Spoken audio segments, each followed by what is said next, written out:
Nathan's eyes snapped open at the gray early morning light. He leapt up out of bed and immediately dressed. His slumber had been light and fitful, almost as if his body was still getting used to the new soul now housed within it. Nathan delicately snuck past the closed doors to his sister's and father's respective rooms. He climbed down the stairs to the ground floor. Grabbing an apple, he left on his run. Nathan ran through the dewy grass. He was heading in one direction, Mount Dun, a modest peak that overlooked Dunshire. When he first beheld the mountain, something deep within his soul called him to it. He ran up the slope, delicately navigating the side trails hewn by goats. Eventually, he reached a giant chasm between the slope and the peak. The valley, ever so close to the peak, was too steep for Nathan to climb down and too wide for him to leap. A stony outcropping marked a place where a bridge might have gone. Nathan marveled at the weathered rocks. He had heard tales of ancient empires with roots in Dunshire, but he had never given them credence until now. He looked upwards. The peak was ever so near, and it still called to him. Nathan turned back, resolved to find another way. The next day, Nathan got up again at the crack of dawn, and this time brought a burlap sack with him.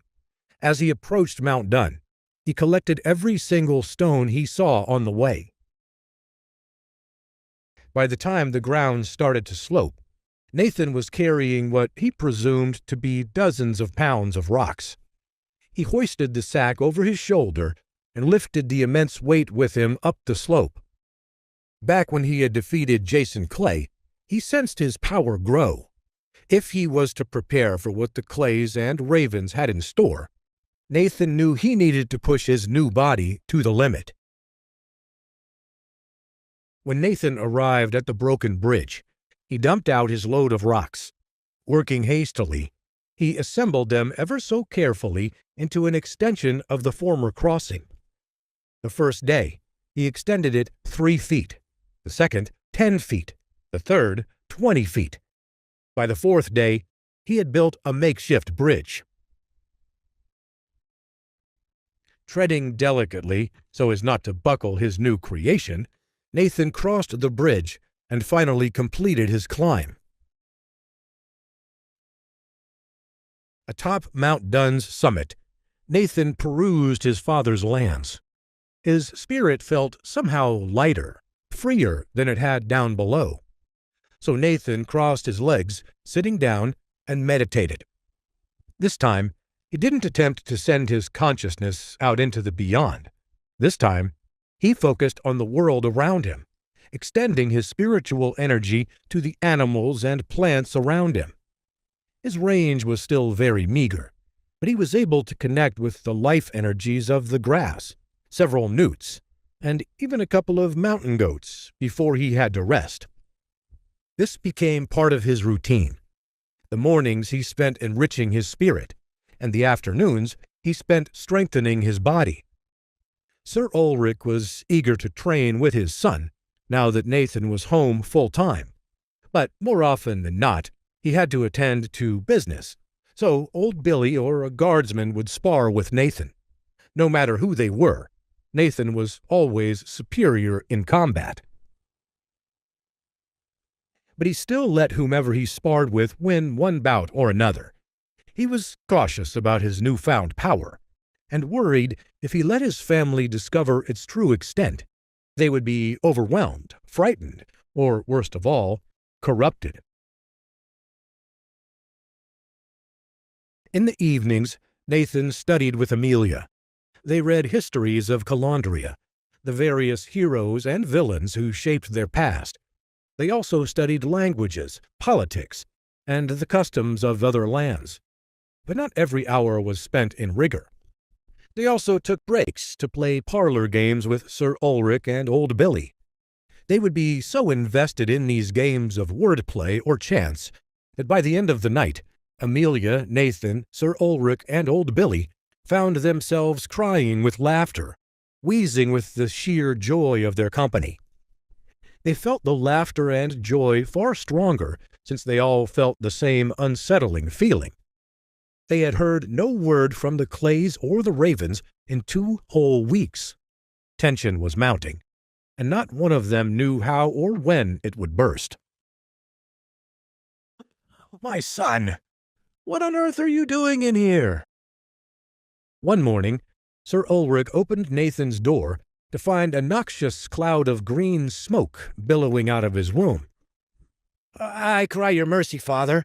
I will unlatch the window." For a moment, I thought the Clays had blasted our home with a poisonous stink. Nathan laughed. "Worry not, father. 'Tis merely an alchemical experiment I am working on." Sir Ulrich frowned, his fingers still pinching his nose. "Alchemy? I did not know that the Mystic Blades Academy taught courses in alchemy." Nathan paused. Yes, it's an optional course." Ulrich nodded, seemingly satisfied by Nathan's hastily improvised cover story. He leaned over the simmering cauldron Nathan had set in his hearth. "What is this foul brew?" Nathan looked at his water clock and gasped. "Thou art just in time, father. Here." He leapt across the room and grabbed a ladle. He tipped a carefully measured spoonful into a vial and swirled it around. The heat from the mixture fogged the glass, but the potion soon simmered into a pleasant golden color. He smiled at his father. Sir Ulrich looked unconvinced. "What's in this?" "Flaming flower and frozen grass." Sir Ulrich nearly leapt out of his boots. "What? Those 2 ingredients are combustible when put together." "Not so, father. You simply need to stabilize both ingredients before you combine them. Here, I will show you." Nathan demonstrated how he concocted this potion. All the while, Sir Ulrich nodded, not fully understanding. Nathan grinned. One of the few things he seemed to have retained in spite of his flawed memories was an intuition of alchemy, and he had only just begun testing his skills. Sir Ulrich rubbed his forehead, baffled. "So, what does this potion do?" Nathan held up the golden vial. "This is a dexterity elixir. Here, let me show you." Ulrich reached out his hand in protest, but too late. Nathan had already downed the vial. Sir Ulrich stood there, body tense, as he prepared to summon Sir Yara in case his only son had just accidentally poisoned himself. Nathan's body convulsed, and his eyes rolled around. Just then, he belched. Nathan laughed at his father's expression. "I beg your pardon, father, but this is a strong batch. It doesn't agree with my bile. But watch." And with that, he leapt through his bedroom window. Sir Ulrich ran after him in shock and looked out the window, expecting to see Nathan's crumpled form in pain on the ground. Instead, Nathan landed, rolled, and leapt up in the air dramatically. He turned and looked up at his bedroom window. "See, father? What think you?" Sir Ulrich looked from his son to the simmering cauldron and back. "I think I would like to give this elixir a try." The next day, Nathan sat on the top of Mount Dun, letting his mind go blank. The dexterity elixir had been a resounding success, and he and his father had passed the afternoon training with enhanced reflexes and skills. But the effects were only temporary, and the father and son found themselves slightly fatigued once the potion wore off. Nathan expressed his disappointment, but his father assuaged him. "Worry not, lad. You have engineered an excellent training tool." And right Sir Ulrich was, Nathan reflected. For if he could harness more alchemical concoctions, that could bring him even slightly closer to the full realization of his spiritual warrior prowess, as well as arming him against any and every threat to come. A small cough shattered Nathan's reverie. Nathan opened his eyes and looked around. Normally he was alone on the top of the mountain, but he was surprised to see Baelor Graham standing there next to him, sweating and panting. Nathan hopped to his feet. "Baelor, how fare you?" The two friends embraced. Baelor shrugged. "As well as ever, I expect." Nathan detected some measure of falsehood in his friend's voice. He decided he would inquire. "Come now. We have been through too much to deal falsely with each other, Baelor. Speak thy mind." Baelor opened his mouth. A dozen things to say flew through his brain. For the last few days had not been kind to him. He had left the academy, which left him adrift. While Dunshire celebrated Nathan's triumphant victory, Baelor was merely a footnote in the tale. He found no honor in the story, nor no glory in his departure from Mystic Blades. Baelor had attempted to catch up with Nathan on multiple occasions over the past few weeks, but whenever he had summoned the courage to go to Dunshire, Nathan was busy training, a fact that left Baelor feeling even more listless and dejected. He always wanted to do something with his life, but to find himself as the secondary character in a story filled Baelor with a sense of discontentment that he couldn't put into words, even to his best friend. Though Baelor voiced none of these inner frustrations and desires, Nathan saw an inkling of them writ across his friend's face. He smiled gently. "Do not worry. Let us descend. I think we will have time to catch my father and sister at breakfast. Will you join us?" Baelor stammered. Are you sure? I do not wish to burden you." "A burden? Nonsense, Baelor. You're a boon. You made it up this whole mountain just to say hello. I think that is worth doing over some toast." The two friends walked down the winding goat paths, descending toward Dunshire. On the way, Nathan made sure to divert the subject away from the portents of the future. He suspected something of his friend's lack of aim, but he knew that pushing the issue would only make Baelor more unwilling to discuss it. So they talked about the weather and the upcoming harvest season. They discussed festivals, troupes of actors that were to pass through town, books they had read, all manner of things, as long as they were not important. There would be plenty of time to discuss important things at length. "My father is not pleased with me leaving the academy." The two boys paused in front of the Hayfield manor. Nathan looked curiously at Baelor. This was the first thing of consequence Baelor had said for the last hour. "Why ever not? Did you not tell him of the headmaster's corruption?" "Aye, but our house does not have much in the way of titles or skills. We need every advantage we can get." Nathan nodded slowly. "I just want to please him, Nathan, and I know not how to do that now that I am no longer studying." Nathan placed his hand upon his friend's shoulder. "I understand, but he will come around. I promise you that. Just you tell him that you will bring honor to the family your way, and not Headmaster Blackwood's. Now come in and eat some sausage before you fall over."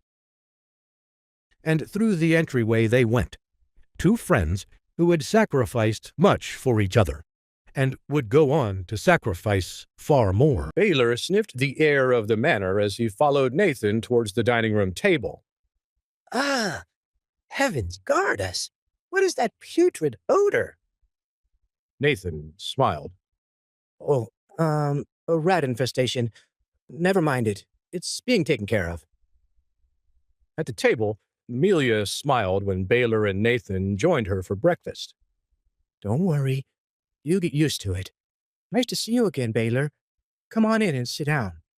You haven't eaten yet, right? I made eggs, and there's toast with jam. You're also just in luck. The last bit of sausage is yours for the taking." "Thank you, Lady Hayfield. Well, if you insist, I guess I'll dig in." Baelor licked his lips and piled up his plate, cutting a sizable dent into the buffet on the table as he sat beside Nathan. Despite his initial timidness, He had known the Hayfield family his entire life, and Amelia knew the fastest way to get him to relax was through food. Baylor, relax, please. Just call me Amelia. As you wish, Lady Hayfield. Amelia.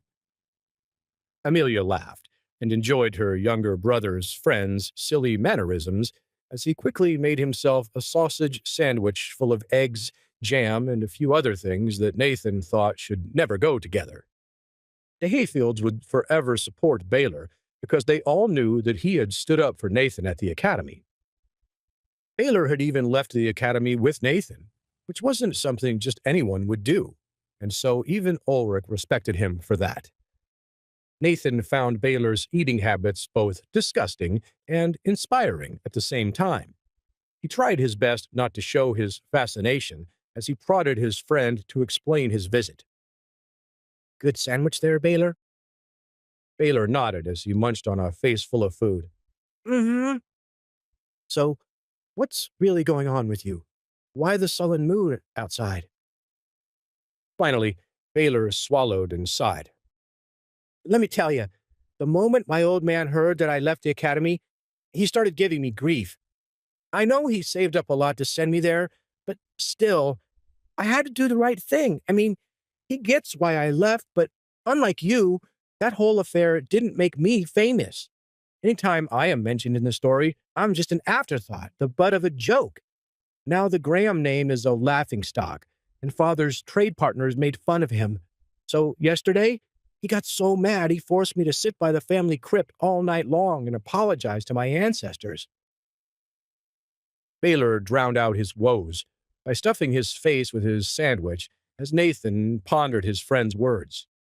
So why come to me? Baelor stopped stress eating and set down his food. He abruptly knelt before his friend, surprising both Amelia and Nathan in the process. Nathan, you're the strongest kid I know. If anyone can teach me how to fend for myself, it's you. I hate to do this, but I'll beg you if I have to. Please train me so I can grow tough like you. My heart is set on the way of the warrior, so I'll do whatever it takes to regain my family's honor. Nathan's mind fought with itself on this issue. On the one hand, I don't want to implicate Baelor any further. If the Clays find out, they'll punish him for it. On the other hand, Baelor wouldn't be able to fend for himself if they did come for him. And Baylor's more than brave enough to be a warrior. He was loyal to me even when it meant risking his own life. He even left the academy with me to prove a point, knowing that it complicated his dreams of becoming a warrior. Very well, then. I'll train you. However, your body is not yet ready to handle the workload I'm doing, and I don't have a moment to lose when it comes to my own plan. So, I'll give you a training regimen to follow on your own. Fantastic! Thank you, Nathan. You're a boon companion if there ever was one. Nathan roughly interrupted his friend. He had trained soldiers during times of peace in his past life, so he knew exactly how to break through a fresh student's enthusiasm. Not so fast. Listen to me. When I write down my instructions, you must follow them exactly. Otherwise, you'll risk injury. Of course, I'll do exactly as you say. And most importantly, you must do so without disturbing me for the next 2 years. Come eat and rest with me if you like from time to time. But when it comes to training, I don't want to see you until you've completed all the work I've given you, which should take you up until around the time of the spiritual fighting examinations. In the meantime, I'll protect you from any threats you might encounter. Baelor looked a little crestfallen as he set down Amelia's delicious breakfast. He had hoped to train with Nathan, but slowly he nodded his head and understood Nathan's words. The path of the warrior is a lonely one, Baelor. It's not to be traveled lightly, but if you do as I say, you will certainly regain your family's honor and then some. Are you up to the task? Yes, I am ready. I promise you, I won't be lazy. I'll follow your instructions every day. Nathan smiled and started to stand when Amelia came around his shoulder and handed him a quill, ink, and a bit of paper. She had, of course, been listening. Here, use this. Thank you, sister. Nathan immediately scrawled out a detailed training plan on the piece of paper and rolled it up before handing it to Baelor. Incredible! How did you do that so fast? Do you have training exercises committed to memory? Hundreds of them. Yes, and through blood, sweat, and tears, you will commit them to your mind as well. Baylor's face paled as he unrolled the paper and looked at the plan for his first day. This is crazy. All this on the first day? Is this even possible? Nathan rolled his eyes and chuckled. If it's not, then you might as well give up on it now. You won't be ready for me in 2 years when I need you. Crinkle. Baylor's fist tensed around the paper as he gritted his teeth. Wait. Don't say that. I'll do it. I can definitely handle all this. No problem. Amelia couldn't help but laugh at Baylor's wild mood swings. In actuality, Nathan had given Baelor a very simple training regimen. Compared to what Nathan was doing, it was a walk in the park. Baelor had to hike the 8 miles up and down Mount Dunn every morning without any weights, and then do some physical training and fundamental sword motions in the afternoon. That was it. Baelor was only a beginner-level 2 warrior after all, so it was no surprise that the workload intimidated him. In order to complete it, he'd have to push his body and his mind to their absolute limits. Drastically improving his physical fitness was the only way Nathan could help him at this stage. The power of Asura wasn't something he could just teach to his friend, and besides, even if he tried to share it with him, Baelor was far from being ready to handle it. The same was true with the dexterity elixir, which is why he hid the true nature of the smell from Baelor and Amelia. If Nathan had given them a sip, chances were their bodies would have shut down. Then you best begin your training. I'll see you soon, my friend, and with all luck, you'll have doubled in strength by then. I swear to you, Nathan, I won't let you down. With that, Baelor excitedly jumped up from his seat and headed for the door. He paused only long enough to grab the last bit of sausage from the table before charging toward his house across the stream. Over the next 2 months, Nathan regularly returned to the medicinal herb garden and nearby store. He gathered the materials he needed to refine the elixir, and as his training advanced, he reached beginner level 8. Thus, he required larger portions of the drink. The first time, he had used only a small portion of the herbs just to see if the effect would be the same as in the other world. Once he had confirmed that it was even more potent here, he began to request 100 medicinal herbs each day, 50 for his own elixir, and the other 50 for his father, Ulrich. Although Ulrich was well over 50 years old, the potions still had a tremendous effect on his body, and he soon saw improvements in his spiritual fighting that he hadn't seen in years. Over time, it became clear to all but his father that it was too dangerous for the guards to spar with Nathan, so he began to practice his sword-fighting skills in secret against large oaks in the forest near the base of Mount Dunn. Although he liked the people of Dunshire, he was concerned that word of his improvement might spread to his enemies, so he was always careful to avoid the prying eyes of the townsfolk, particularly Hilda Moonweaver.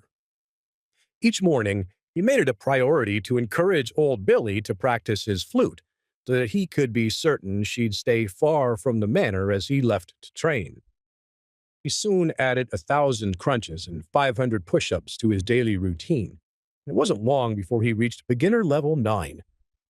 As the elixir worked its way through Nathan's body, he soon realized that this form of training was also problematic, as he began breaking wooden practice swords and harming oak trees at an alarming rate. In a given day, he'd fallen at least 5 large oak trees and broken well over 24 wooden practice swords as he stabbed, sliced, and blocked the limbs of the oak trees until his calloused fingers ran wet from his own blood. Crack, crack, boom! After 2 months of training, Nathan finally broke his last training sword as he sliced a tree clean in half. He sighed and wiped the sweat from his brow. Better call the carpenter again. At least with all these trees I've felled, he's got plenty of wood to work with. Earlier that morning, as Nathan had carried 700 pounds of stones up to the top of Mount Dunn, he had stopped to pray to the heavens while the sun rose, and knew he had crossed over to the first level of the apprentice stage. His spiritual fighting levels were experiencing a meteoric rise.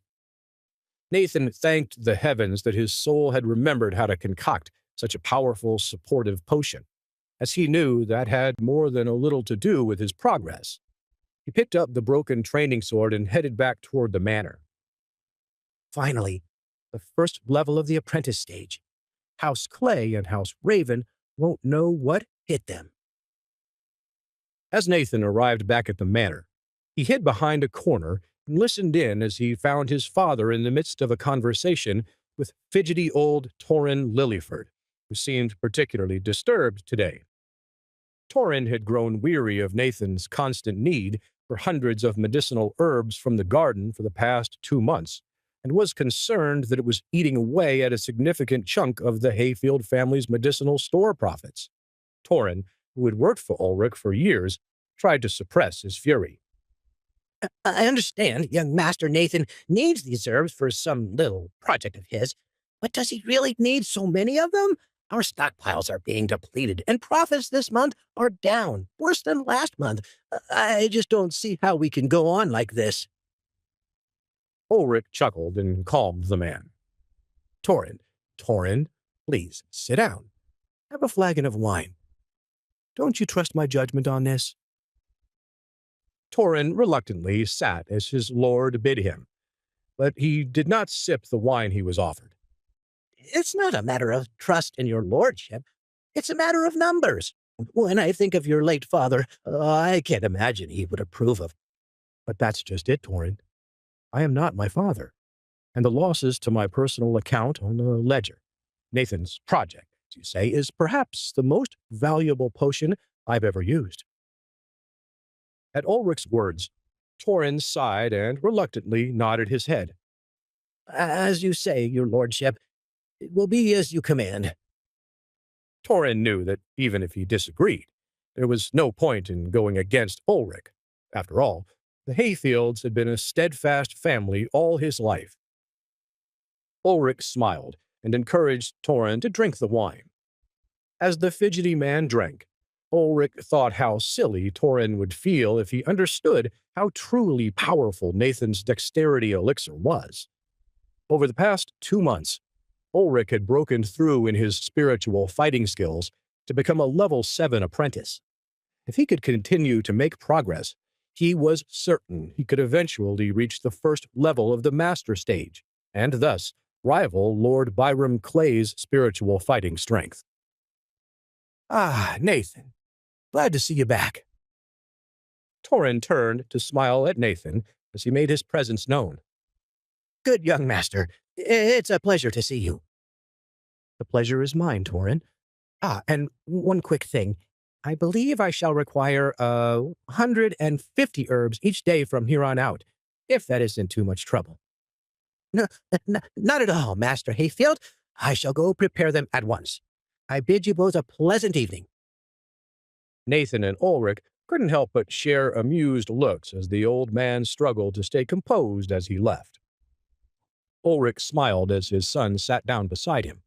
He had a good feeling in his heart that in less than 2 years, Nathan would crush the spiritual fighting examination that all warrior students of Godric's land were required to participate in.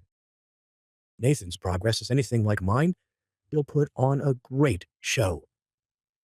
But Ulrich had no idea just how jaw-dropping his son's performance was about to be. Nathan Hayfield grinned as he blew out the 14 candles on his birthday cake as Ulrich, Amelia, and old Billy cheered. Unlike in years past, he had wished to keep his celebration intimate. Thankfully, old Billy's flute playing had improved dramatically as well, and so he provided a festive atmosphere to the small gathering.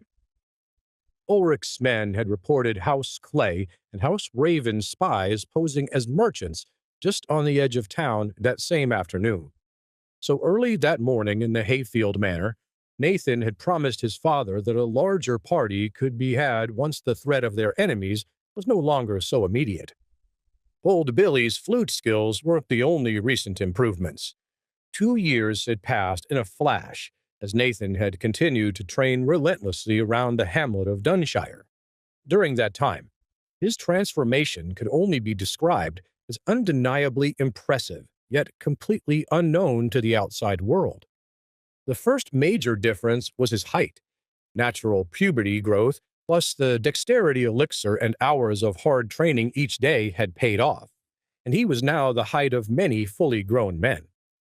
However, the largest difference was in Nathan Hayfield's overall strength. Over the past 2 years, Nathan's training had evolved. At dawn, he continued his weighted training hikes and Asura eye training at the mountain's peak, except now he spent an extra 30 minutes standing under an ice-cold waterfall on the way back down. As his body turned numb, he concentrated his focus on breathing calmly and tried to keep his muscles from cramping up. In the afternoons, he trained in secret against a maze of heavy steel training bars. He had the local blacksmith design in order to save the local forest from losing too many trees. After practicing the same few strikes 1,000 times, he sparred with the bars until he lay on the ground from exhaustion. Finally, in the evenings, he soaked in the dexterity elixir and prayed by moonlight to the heavens for the strength he needed to save his family from their many enemies. After such intense training for so long, Nathan had continued to level up faster than anticipated, breezing through the apprentice stage right into the master rank.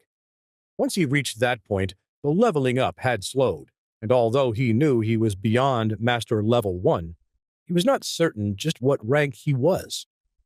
Once a warrior reached the master levels, it became infinitely more difficult to level up. The only true way to find clarity on what level the warrior was at was to put the warrior's skill to the test in battle. Regardless of what master level Nathan had achieved, he felt confident that he could protect his family from Lord Byron Clay and the High Lord Raven. Lord Byron shouldn't be a problem, since everyone knows him to be a Master Level 1 spiritual fighter. My only real concern is the rumors surrounding the High Lord Raven, which suggests he is halfway through advancing to Master Level 3. Even High Lord Lightstone, the most powerful lord in the fiefdom of Godric's land, besides Duke Godrickson himself, was only a Master Level 3. So as long as the more powerful warriors of Calandria stayed out of this squabble, Nathan felt confident he could contend with his father's foes, even if it meant putting his second lease at life on the line. Nathan smiled at his family as they cheered while he cut into his birthday cake. Admiring their cheerful appearances, Nathan's resolve deepened. Despite an initial difficulty relating to them right after taking control of this new body, Nathan had grown only fonder of them. They were his family in every sense of the word. That glint of pride in my father's eyes, the look of joy in older sister's smiles, regardless of my enemy's strength. I swear, I'll stop at nothing to protect them. I've got the power of Asura on my side, and I'll use it with all the strength I have inside of me. The power of Asura was another major reason Nathan had advanced so quickly. This form of magic was so powerful that it allowed the caster to excel at surprising rates. Where many spiritual warriors might take years to advance a single level in the apprentice stage, Nathan had risen up like a comet, in no small part due to the power of Asura coursing through his veins. The power of Asura was such a rare form of magic that it had been known to overpower higher-level opponents with weaker forms of magic. This was why Nathan was confident that he could take on the High Lord Raven no matter what. Regardless of his true master level, he knew the power of Asura would give him an edge. Come on now, little brother. Share a piece of cake with us. Amelia smiled as she took the cake-cutting knife from Nathan, who had been staring off into space for a moment. Nathan laughed as she took over serving the birthday cake. During the past 2 years, Amelia had completed her studies at the local school and was now learning the medicinal garden family business full-time under the anxiety-inducing tutelage of Torrin Lilliford. It would have been simple enough for Amelia to spend her time relaxing in the manor or asking their father if she could attend balls in the nearby cities, but Amelia had little interest in such things. Even her spiritual fighting strength was beginner level too, because she had no desire to inflict harm on those around her. What truly fascinated Amelia and impressed her brother was her desire to heal.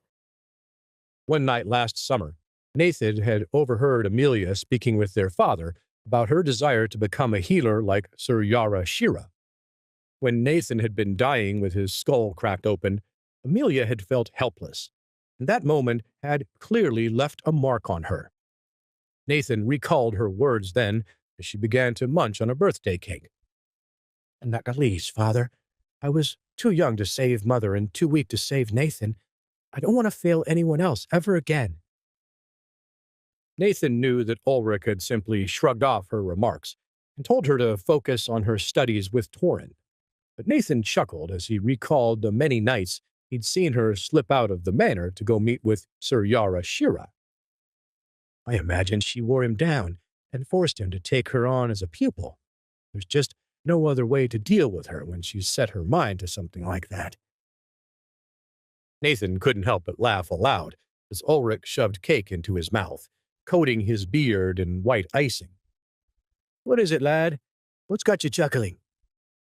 Nothing, Father, but I wonder how fast you're aging, considering how white your beard has gotten. Old Billy and Amelia also burst into laughter as Ulrich turned his cake-coated beard toward them. What do you mean, boy? Ulrich couldn't help but grin. He had not paid much attention to his own son's advancement, but that was only because over the past 2 years, he too had changed dramatically.